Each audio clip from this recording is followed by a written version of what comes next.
चंदगड बाजारपेठ रस्त्याचं डांबरीकरण काम नागरिकांनी पुन्हा बंद पाडलं। लेखी आश्वासनांचं उल्लंघन, गटारी, मोऱ्या आणि पाईपलाईनचा अभाव।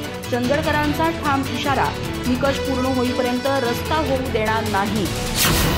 चंदगड बाजारपेठेत अंदाजपत्रकातील तरतुदीनुसार न करता पावसाळ्याच्या तोंडावर घाईगडबडीत सुरू करण्यात आलेले डांबरीकरणाचे काम नागरिकांच्या रोषाचा धनी ठरला। शनिवारी सकाळी नागरिकांनी हे काम चौथ्यांदा बंद पाडलं।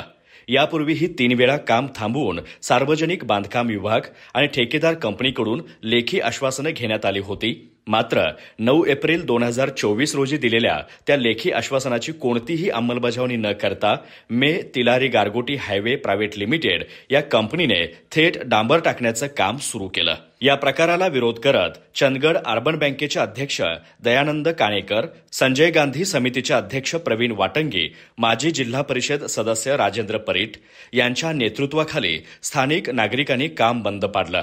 नागरिकांनी स्पष्टपणे सांगितलं की रस्त्याच्या दोन्ही बाजूंना गटारींचं काम, पाईपलाईन टाकणे, 4 मोऱ्यांचं बांधकाम आणि विद्युत खांबांचं स्थानांतर या बाबींसह रस्ता रुंदीकरणाच्या मोजमापातही चुकीचं अंतर ठेवण्यात आलं आहे।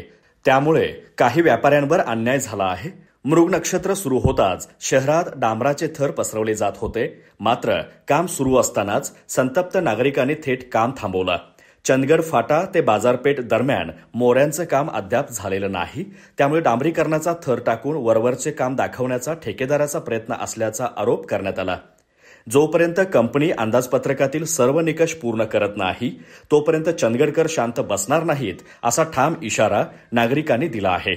प्रशासन आणि संबंधित कंपनीला जनतेचा रोष आता अधिक तीव्रतेने जाणवू लागला आहे। अधिक माहिती आणि ताज्या घडामोडींसाठी आजच आमचे चॅनल सबस्क्राइब करा।